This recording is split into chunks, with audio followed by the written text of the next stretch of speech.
নমস্কার বন্ধুরা, আজকে একটা স্ন্যাক্স রেসিপি নিয়ে এসেছি। নাগেটস যেভাবে আমরা স্টোর করে রেখে দিতে পারি, এই রেসিপিটা বানিয়েও কিন্তু স্টোর করে রেখে দেওয়া যাবে। এমনকি 1 মাস পর্যন্তও এটা ভালো থাকবে। যখন খেতে ইচ্ছে করবে তখন ডিপ ফ্রিজ থেকে বের করে তেলে ভেজে দিলেও হবে, কিংবা এয়ার ফ্রায়ার করে দিলেও হবে। আপনারা ভিডিওটা দেখতে থাকুন, আশা করি আপনাদের ভালো লাগবে। এখানে আমি প্রথমেই কড়াই বসিয়ে দিয়েছি। কড়াইতে 1 টেবিল স্পুন মতো রিফাইন্ড অয়েল দিয়ে দিলাম। রিফাইন্ড অয়েলটা যখন গরম হয়ে গেছে, 1 চা চামচ জিরে, 1/2 চা চামচ সাদা তিল দিয়ে দিলাম। তিল আর জিরেটা একটু ভেজে নিতে হবে, গ্যাসের ফ্লেমটা লো রেখেছি। তারপরে কুচনো লঙ্কা দিয়ে দিলাম, লঙ্কা দিয়েও আবার একটু ভেজে নেব। তারপরে এখন দিয়ে দিলাম 1 চা চামচ কুটে নেওয়া গোলমরিচ আর 1 চা চামচ চিলি ফ্লেক্স। ভালো করে এখন মিশিয়ে নিতে হবে।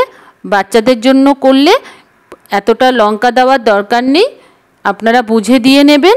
তারপরে এখন দিয়ে দিলাম সোয়া 1 বাটি জল। জলটাকে ভালো করে এখন গরম করে নিতে হবে। আর সাথে দিয়ে দিলাম নুন।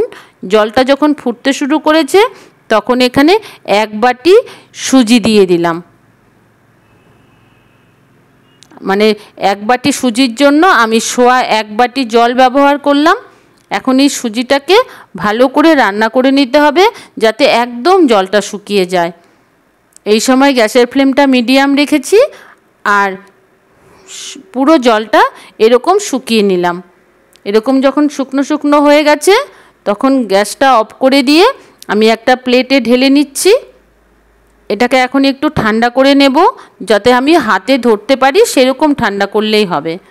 তারপরে এখানে একটা চিজ নিয়ে দিয়েছি। এটা পুরোপুরি অপশনাল, যদি দিতে ইচ্ছে হয় দেবেন, কিন্তু দিলে টেস্টটা বেড়ে যাবে। এই চিজটা আমি এখানে গ্রেট করে দিয়ে দিলাম। আর বাচ্চাদের জন্য বানালে চিজটা দিলে বাচ্চারা ভালোই খাবে। এখন চিজটা দিয়ে ভালো করে এখানে মেখে নিতে হবে।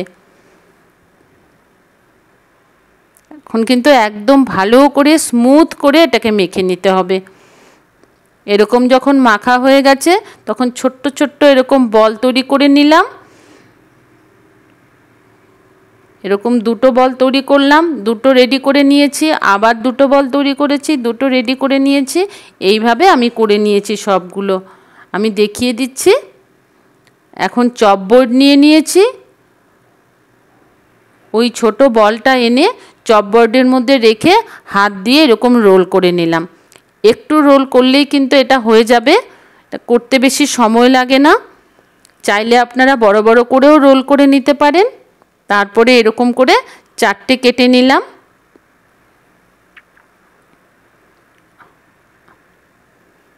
আরেকটা আমি তৈরি করে দেখিয়ে দিচ্ছি।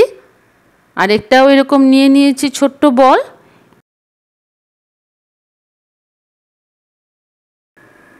তারপরে এরকম কেটে নিলাম গোল গোল করে। আপনারা চাইলে আপনাদের মনের মতো যে কোনো শেপে দিয়ে নিতে পারেন এটাকে। কিছু আমি এরকম রাউন্ড করে করে কেটে নিলাম, আর কিছু আমি নিয়ে এরকম গোল গোল করে রাখলাম। এই গোল গোল করে নিলেও হবে। আমার কাছে গোল গোলটা করতে একটু সময় লাগে, তাই আমি এভাবে করে নিয়েছি। এখন কিছু গোল গোল করে আমি তৈরি করে নিয়েছি। এখন একটা টিফিন বক্স নিয়ে এই টিফিন বক্সের মধ্যে আমি কিছুটা ভরে রেখে দিলাম। এই টিফিন বক্সটা এখন আমি ডিপ ফ্রিজে রেখে দিব। এটা কিন্তু 1 মাস পর্যন্ত ভালো থাকবে, যদিও 1 মাস থাকে না, বাচ্চারা আগেই খেয়ে নেয়। তারপরে বাদবাকিটা আমি কড়াইতে তেল গরম করে তারপরে ভেজে আপনাদের দেখিয়ে দিচ্ছি। এটা কিন্তু এয়ার ফ্রায়ারেও খুব ভালো হয়। এয়ার ফ্রায়ারে তেল লাগে না, কিন্তু খুব ভালো, একদম ক্রিস্পি ভাজা হয়। আপনারা বানিয়ে খেয়ে দেখবেন। আমি সসের সাথে পরিবেশন করে দিলাম। আমার আজকে ভিডিওটা যদি আপনাদের ভালো লাগে, প্লিজ একটা লাইক করে দেবেন। Thank you.